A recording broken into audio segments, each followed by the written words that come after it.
மாமா தினமும் எப்படியோ நமக்கு சாப்பிட்றதுக்கு கிடைச்சிடுது, படுத்துக்கிறதுக்கு வீடு இருக்கு. வாழ்க்கைக்கு இது ரெண்டும் பத்தாதா? முழுசா கேளுங்க மாமா.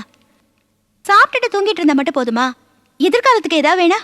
நமக்குன்னு ஒரு தொழில் வேணும்ல. இந்நேரத்துக்கு எதுக்கு இந்த பேச்சு? என்ன நீங்க இப்படி சொல்லிட்டீங்க? இங்க பாரு, மாமா வந்து 5 பிள்ளைய பெற்றிருக்காரு. பிள்ளையெல்லாம் வச்சு காப்பாத்தலையா? நானும் அவரே மாதிரி புரோக்கர் தொழில் பண்ணி பொழைச்சிட்டு போறேன். அந்த காலம் வேற, இந்த காலம் வேற. அதை மட்டும் நம்பிட்டு இருந்தா முடியுமா? நமக்குன்னு மதிப்பான ஒரு தொழில் வேணும். மதிப்பான தொழில் தான் சோடா ஃபேக்டரியை தலையில தூக்கி வச்சு ஆடினேன், புட்டுக்குச்சே. அது போயிடுச்சுங்கிறதுக்காக மூலையில போய் உட்காந்துடுறதா? இத பாருங்க மாமா, நான் ஒரு யோசனை சொல்றேன், கேக்குறீங்களா? சொல்லு. நீங்களும் அப்பாவும் ஒரு இடத்தை கிரயம் பண்ணி விட போறீங்களே? ஆமா, அந்த கோபாலன் இடம். அதுல அப்பாவுக்கு நிறைய பணம் கிடைக்கும்ல, அதுல உங்களுக்கு கொஞ்சம் கொடுப்பாருல, அதை வச்சு ஏதாவது ஒரு தொழில் ஆரம்பிங்க. இந்த புரோக்கர் தொழில் சைடுல வச்சுக்கோங்க. இங்க பாரு, இதுல வர பணத்தை வச்சு தான் லீலாவுக்கும் விஜயும் கல்யாணம் பண்ணணும்னு மாமா சொல்லிட்டு இருக்காரு. அது இருக்கட்டும் மாமா, நான் அப்பா கிட்ட சொல்லி அந்த பணத்துல உங்களுக்கு தொழில் பண்றதுக்காக கொஞ்சம் தரணும்னு கேட்க போறேன். மாமாவா பார்த்து ஏதாவது தருவாரு. என்ன நீ அவசரப்பட்டு போய் முந்திரி கட்ட மாதிரி எதுவும் பேசாத. புரியாம பேசாதீங்க. அப்பா தரணும் தான் நினைப்பாரு, இல்லன்னு சொல்லல. ஆனா லீலா கல்யாணம் விஜய் கல்யாணம்னு போட்டு வச்ச கணக்கை விட அவரையும் மீறி பணம் அதிகமா செலவாயிடும்ல.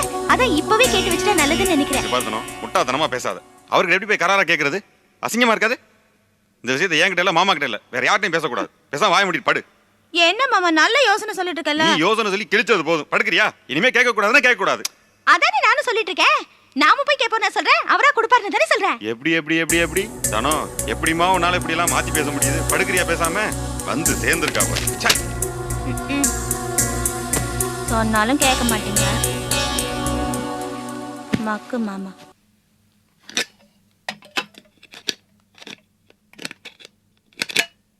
அம்மா. என்னம்மா? இதுல பணம் வச்சிருந்தேன் பாத்தீங்களா? பணமா? மளிகை சாமான் வாங்குறதுக்காக 750 ரூபா வச்சிருந்தேன். எனக்கு எப்படி தெரியும்? இதுலயா வச்சிருந்த? ஆமாம்மா. இங்க எங்கேயாவது தான் இருக்கும், தேடி பார். நர்மதா, நர்மதா, இதுல பணம் வச்சிருந்தேன் பாத்தியா? பணமா? எனக்கு என்ன தெரியும்? மளிகை சாமான் வாங்குறதுக்காக 750 ரூபா வச்சிருந்தேன்டி. ஏய், மளிகை சாமான் வாங்குறதுலாம் உன் டிபார்ட்மெண்ட், அதெல்லாம் எனக்கே. இங்கதான் வச்சியா? தேடி பார். இங்கதாம்மா வச்சேன்.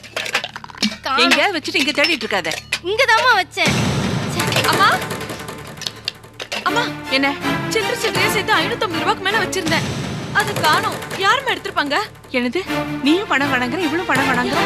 என்னடி பண்றீங்க நீங்க? ஆமா, என்ன? அப்பா எங்க? ஐயோ ஐயோ ஐயோ ஐயோ ஐயோ, இது என்ன அக்கிரமமா இருக்குது? பகல் கொள்ளையா இருக்குது. வீட்டுக்குள்ள வச்சிருந்த பணத்தை காணோமே. எந்த திருட்டு நாய் வந்து உள்ள பூந்து வந்து திருடிச்சுன்னு தெரியலையே. ஏ பேபி, ஏன் லபது வந்து கத்திக்கிட்டு இருக்க? என்ன நடந்தது? என்ன நடந்துச்சா? கழட்டு போனமே திண்ணைய காத்துக்கிட்டே உட்கார்ந்து இருக்கிறீரே, எவனோ உள்ள புகுந்து பணத்தை திருடி இருக்கிறான். கண்ணென்ன அவிஞ்சா போச்சு. பணத்தை திருடிட்டானா? எவ்வளவு பணம்டி? 7000 ரூபாயா? 7000 ரூபாய். 7000 ரூபாய்? அத்தனை வாடா பணம் ஆச்சே. அடியே, நல்ல நாள்லயே வாய்க்குறிச்சா சோறு போட மாட்டேன்.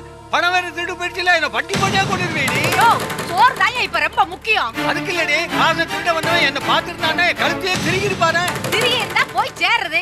இப்ப இருந்துதான் என்ன பிரயோஜனம்? இத பாருங்க, என் வீட்டுல திருடு போயிருக்குது. இது என்ன குடும்பம் நடத்துற இடமா இல்ல திருட்டு பசங்க இருக்கிற இடமா?